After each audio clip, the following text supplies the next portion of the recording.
Pada bulan Desember tahun 2018, Simon McManamy ditunjuk sebagai pelatih utama tim nasional Indonesia. Namun setelah beberapa bulan kemudian, dia dikecam oleh banyak netizen Indonesia dikarenakan performa timnas yang sangat menurun semenjak dipimpin pelatih asal Skotlandia itu. Makanya di video kali ini, kita akan mencoba throwback ke belakang dan membahas seberapa buruk sebenarnya Simon McManamy ketika melatih timnas Indonesia. Nah, untuk memahami hal ini, mungkin kita harus melihat situasinya dari awal. Jadi pada saat itu, di bulan Oktober 2018, pelatih timnas saat itu, yaitu Luis Milla, menolak untuk memperpanjang kontraknya. Hal ini dikarenakan ada masalah dalam manajemen dan para pemain yang kurang disiplin. Ia mengatakan, hari ini adalah hari yang menyedihkan bagi saya, karena saya tidak akan melanjutkan karir kepelatihan saya di Indonesia. Ini mengakhiri proyek lebih dari 1,5 tahun yang direncanakan, di mana terlepas dari manajemen yang buruk, pelanggaran kontrak yang terus-menerus, dan sedikit profesionalisme dari pemain dalam 10 bulan terakhir. Mendengar kabar ini, banyak netizen yang mengecam keputusan PSSI itu karena rekor Luis Milla sebenarnya tidak begitu buruk, apalagi ia hanya diberikan waktu yang singkat, yaitu selama 10 bulan. Dengan kepergiannya, Bima Sakti yang juga merupakan asisten Luis Milla sebelumnya, diangkat menjadi pelatih utama untuk sementara. Saat itu, dia memimpin timnas Garuda pada gelaran AFF tahun 2018. Ketua Umum PSSI saat itu, yaitu Edi Rahmayadi, menargetkan timnas Garuda agar bisa menjuarai turnamen terbesar di Asia Tenggara itu. AFF pun dimulai. Indonesia berhadapan dengan Singapura pada pertandingan pertama. Di match itu, Indonesia harus puas menerima kekalahan setelah gol tunggal dari Haris Harun yang membuat skor menjadi 1-0 hingga akhir pertandingan. Dengan kekalahan tersebut, membuat banyak netizen dan penggemar timnas yang mengkritik keras Bima Sakti dan juga PSSI karena performa buruk itu. Di sepanjang turnamen itu, tim asuhan Bima Sakti hanya mampu menang 1 kali dan imbang 1 kali dan 2 kali kalah. Hasil ini membuat Garuda harus puas berada di peringkat keempat, yang membuat mereka gagal lolos ke semifinal AFF 2018. Saat Edi Rahmayadi ditanya soal hasil tersebut, ia malah mengkritik wartawan yang menanyakannya. Timnas belum berhasil di ajang AFF, itu apa ke depan kita akan melakukan evaluasi atau gimana, Pak? Wartawannya yang harus baik. Jadi kalau wartawannya baik, nanti timnasnya baik. Kekacauan mulai terjadi. Kritik besar-besaran terutama terhadap PSSI yang memutuskan untuk memecat Luis Milla beberapa bulan lalu semakin bergema di mana-mana. Karena hal ini, PSSI pun merespon dengan bergerak cepat untuk mencari pelatih baru. Saat itu, ada 3 nama yang dirumorkan akan menggantikan Bima Sakti, yaitu Robert Alberts, Widodo Cahyono Putro, dan tentunya Simon McManamy. Dan dari ketiga calon tersebut, Simonlah yang dipilih PSSI untuk melanjutkan tongkat estafet dari Bima Sakti sebagai pelatih utama timnas Indonesia. Sebenarnya, PSSI memilih Simon bukan tanpa alasan, karena sebelumnya dia berhasil membawa Bayangkara FC untuk menjuarai Liga 1 tahun 2017.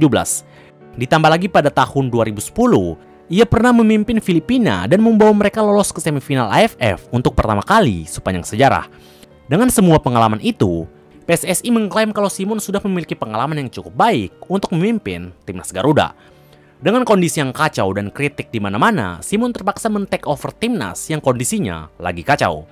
Karirnya bersama Garuda pun dimulai. Pada pertandingan pertama, Indonesia akan berhadapan dengan Myanmar di laga persahabatan pada tanggal 25 Maret 2019. Di match itu, Indonesia berhasil menekuk Myanmar dengan skor 2-0 dari gol Greg Noukolo dan Spasojevic. 2 bulan kemudian, Indonesia kembali menjadwalkan pertandingan persahabatan melawan Yordania.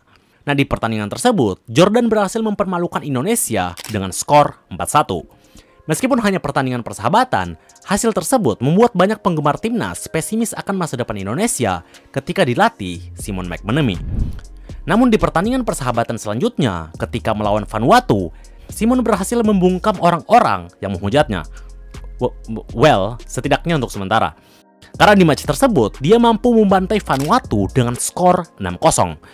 Namun terlepas dari semua hasil dari pertandingan persahabatan ini, pembuktian yang sebenarnya adalah di kualifikasi Piala Dunia tahun 2022.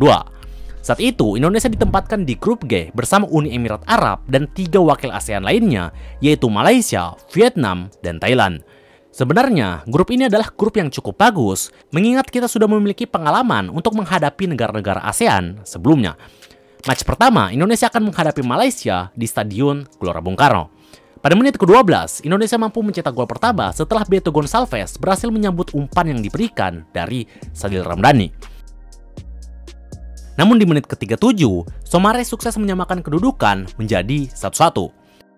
Walaupun begitu, 2 menit setelahnya, tepatnya pada menit ke-39, Beto Gonçalves lagi-lagi mencetak 1 gol untuk memimpin keadaan menjadi 2-1. Terlepas dari keunggulan tersebut, di babak kedua ternyata Malaysia mampu comeback dengan mencetak 2 gol tambahan dan menutup pertandingan dengan kemenangan 2-3 untuk Malaysia. Hasil ini tentunya sangat mengecewakan, mengingat Malaysia adalah salah satu rival terbesar Indonesia di sepak bola. Apalagi saat itu, kejadian ini terjadi di hadapan ribuan penonton yang menonton pertandingan secara langsung di GBK. Hal ini membuat netizen mulai mengkritik keras kinerja dari Simon McManamy dan hashtag Simon Out pun mulai bermunculan. Pertandingan kedua, Indonesia akan menghadapi Thailand di Gelora Bung Karno lagi. Ketika pertandingan dimulai, tidak ada gol yang tercipta hingga turun minum. Namun di babak kedua, Thailand berhasil mencetak 3 gol melalui 2 gol Supacok dan 1 penalti dari Teraton yang membuat skor akhir menjadi 3-0. 2 kali pertandingan di kandang dan 2 kali kalah melawan wakil ASEAN, tentunya hal yang cukup memalukan untuk memulai ajang kualifikasi Piala Dunia. Namun perjalanan masih panjang. Pada tanggal 11 Oktober 2019, Indonesia kali ini menghadapi Uni Emirat Arab. Setelah hasil yang mengecewakan di 2 match sebelumnya, netizen sejak awal sudah pesimis dengan pertandingan ini. Dan benar saja, Uni Emirat Arab berhasil melibas Indonesia dengan mencetak 5 gol tanpa balas. Hasil ini membuat Simon McManamy dikritik besar-besaran, dan seruan hashtag Simon Out pun menjadi trending di mana-mana. Taktik yang cenderung tidak jelas dan pemilihan pemain yang dinilai membingungkan menjadi alasan dari semua ini. Bagaimana tidak, saat itu pemain-pemain yang dipanggil di timnas selalu berbeda-beda. Di setiap pertandingan yang dimainkan di line up Garuda juga terlihat tidak konsisten. Hal ini dinilai membuat para pemain belum mempunyai chemistry dan sudah harus berlaga di laga penting seperti kualifikasi Piala Dunia. Karena mungkin inilah alasan dibalik beberapa pemain yang tampil kurang maksimal, bahkan sampai ada yang blunder. Salah satu contohnya adalah pemain seperti Yanto Basna. Di Liga Thailand, dia bermain cukup bagus, bahkan sempat beberapa kali masuk dalam skuad Player of the Week di Liga 1 Thailand. Akan tetapi, ketika dia bermain bersama timnas Indonesia, ia justru tidak tampil maksimal, bahkan sempat melakukan blunder ketika melawan Malaysia. Di pertandingan keempat, Indonesia akan menghadapi Vietnam. Dengan line up yang lagi-lagi sangat berbeda dengan line up sebelumnya, Indonesia tidak berdaya dan harus mengakui keunggulan Vietnam dengan skor 3-1. Dan di pertandingan kelima saat melawan Malaysia, Indonesia lagi-lagi berhasil ditaklukkan dengan skor 2-0 di Stadion Bukit Jalil, Malaysia. Pertandingan ini merupakan pertandingan terakhir Simon McManamy di timnas. Karena setelah itu, PSSI memutuskan untuk memecatnya setelah rekor buruk yang diperolehnya. Di sepanjang kualifikasi Piala Dunia 2022 itu, dia gagal meraih 1 poin pun dan harus puas berada di juru kunci pada gelaran kualifikasi Piala Dunia itu. Ini tentunya rekor yang bisa dibilang memalukan karena hasil tersebut menjadikan Indonesia sebagai salah satu tim terburuk di sepanjang kualifikasi Piala Dunia dengan persentase kemenangan 0%. Hal ini juga membuat ranking FIFA Timnas menurun drastis. Dari yang tadinya peringkat ke-159 turun ke peringkat 173 hanya dalam kurun waktu 1 tahun saja. Oh iya, by the way, salah satu target PSSI untuk Simon McManamy saat itu adalah untuk memperbaiki ranking FIFA menjadi 120. Namun bukannya target tersebut dicapai, ia bahkan membuat Garuda jauh terpleset hingga di peringkat 173. Dari total 7 pertandingan yang timnas lakoni bersama Simon McManamy, dia hanya mampu menang 2 kali dan kalah sebanyak 5 kali. Itu pun semua kemenangannya terjadi di laga uji coba saat melawan Myanmar dan Vanuatu. Dengan hasil tersebut, ia memiliki persentase kemenangan 28% selama berkarir menjadi pelatih Indonesia. Sebagai perbandingan, mantan pelatih timnas sebelumnya, yaitu Luis Mia, memiliki rasio kemenangan 44%.